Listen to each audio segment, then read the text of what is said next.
Breaking news. Revanth Reddy గారి నేతృత్వంలోని క్యాబినెట్లో చాలా కీలకమైన మార్పులు చోటు చేసుకునే అవకాశం కనిపిస్తూ ఉన్నది. కొంతమంది మంత్రులకు ఉద్వాసన పలికే అవకాశం ఉన్నట్లు గత కొంతకాలంగా చర్చ నడుస్తున్న విషయం అందరికీ తెలిసిందే. ఈ నేపథ్యంలో ఖచ్చితంగా సంక్రాంతి వెళ్ళిన తర్వాత మంత్రివర్గ ప్రక్షాళన ఉండబోతుందనేది చాలామంది దానికి సంబంధించి విశ్లేషిస్తూ ఉన్నారు. మొత్తానికి సంక్రాంతి తర్వాత ఖచ్చితంగా ప్రక్షాళన ఉండబోతుంది. అలాగే మంత్రివర్గ విస్తరణ ఉండబోతుంది. మరొక 2 కొత్త మంత్రులు, అలాగే 4 మంత్రులపై వేట పడబోతుందన్న చర్చ అయితే ఇప్పుడు విస్తృతంగా నడుస్తూ ఉన్నది. కాబట్టి మరి ఆ 4 మంత్రులు ఎవరు, ఆ 2 మంత్రులు కొత్తగా వచ్చే మంత్రులు ఎవరు అనే దానిపైన ఇప్పుడు విస్తృతమైన చర్చ నడుస్తూ ఉన్నది.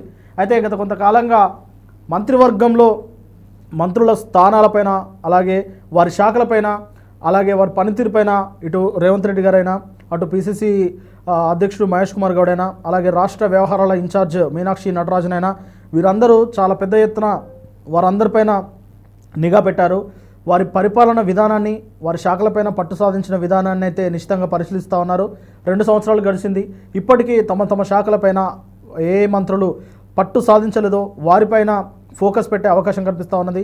ఇక వారిని వేటు వేయడానికి కూడా సిద్ధంగా ఉన్నట్టు తెలుస్తూ ఉన్నది. మరి ఒక 4 మంత్రులకు ఉద్వాసన పలికేసి మరొక కొత్త 4 మంత్రులను మంత్రివర్గంలోకి తీసుకొని మరొక 2 కొత్త ఎమ్మెల్యేలను వారికి మంత్రివర్గ స్థానాన్ని కల్పించేందుకు రేవంత్ రెడ్డి సర్కార్ విస్తృతంగా ప్రయత్నం చేస్తున్నట్లు తెలుస్తూ ఉన్నది. ఈ నేపథ్యంలోనే ఇక ఖచ్చితంగా మంత్రివర్గ ప్రక్షాళన కోసం అటు హైకమాండ్, కాంగ్రెస్ అధిష్టానం సైతం చాలా గ్రీన్ సిగ్నల్ ఇచ్చినట్టు తెలుస్తూ ఉన్నది. కాబట్టి మరి 4 మంత్రులు ఎవరై ఉంటారు అనే దానిపైన కొన్ని ఊహాగానాలు అయితే వస్తూ ఉన్నాయి. అందులో ముఖ్యంగా కోమటిరెడ్డి వెంకటరెడ్డి, అలాగే ఆయన తర్వాత పొన్నం ప్రభాకర్ గౌడ్, ఆయన తర్వాత జూపల్లి కృష్ణారావు, వీరి తర్వాత మరొక మంత్రి కొండా సురేఖ, వీరు 4 పైన వేటు పడే అవకాశం ఉంటుంది అని చెప్పేసి అందరూ భావిస్తూ ఉన్నారు. మరి వీరి స్థానంలో ఎవరు వస్తారు అనే దానిపైన ఒక రకమైన చర్చ అయితే నడుస్తూ ఉన్నది. ఇప్పటివరకు ఎమ్మెల్సీ విజయశాంతి గారికి అవకాశం ఉంటుందని అంతా భావించారు. మరి ఎమ్మెల్సీ విజయశాంతికి అవకాశం వస్తుందా రాదా అనేది వేచి చూడాలి. అలాగే మరొక 2 కొత్త మంత్రులను కూడా ఖచ్చితంగా మంత్రివర్గంలోకి తీసుకునే అవకాశం ఉంటుందనేది చాలా కాలంగా చర్చ నడుస్తూ ఉంది. ఒకటి పట్టణ అభివృద్ధి శాఖ మాత్యులు, రెండవది విద్యాశాఖ. ఈ రెండు మంత్రిత్వ శాఖలకు కూడా 2 మంత్రులను తీసుకునే అవకాశం ఉంటుందని తెలుస్తూ ఉన్నది. అలాగే హైదరాబాద్లో ఏ ఒక్కరికి మంత్రి పదవి లేదు కాబట్టి జూబ్లీ హిల్స్ ఉప ఎన్నికలో గెలిచిన నవీన్ యాదవ్కు, లేదంటే ఇబ్రహీంపట్నం ఎమ్మెల్యే మల్రెడ్డి రంగారెడ్డికి, వీరిద్దరిలో ఏ ఒక్కరికైనా మంత్రి పదవి దక్కే అవకాశం ఉంటుందని చెప్పేసి అందరూ భావిస్తూ ఉన్నారు.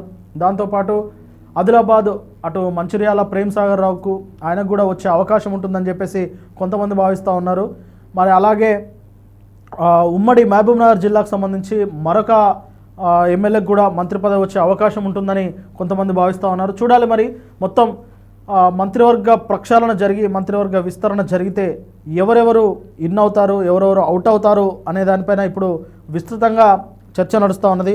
మరి దీనిపైన కొద్ది రోజుల్లోనే క్లారిటీ వచ్చే అవకాశం అయితే కనిపిస్తూ ఉన్నది. చూడాలి మరి కొత్త మంత్రివర్గ విస్తరణలో ఎవరెవరు పాలు పంచుకున్నారో. గత కొంతకాలంగా రాజగోపాల్ రెడ్డి ప్రస్తావనను అయితే చూస్తూనే ఉన్నాం. మరి వెంకటరెడ్డి గారికి ఉద్వాసన పలికితే రాజగోపాల్ రెడ్డిని ఖచ్చితంగా తీసుకునే అవకాశం అయితే కనిపిస్తూ ఉన్నది. మరి ప్రతిదానికి ఒకదానికొకటి చైన్ లింక్గా ముడిపడి ఉన్నది. మరి చూడాలి మంత్రివర్గ విస్తరణలో ఎవరెవరికి రేవంత్ రెడ్డి గారు స్థానం కల్పించనున్నారు అని.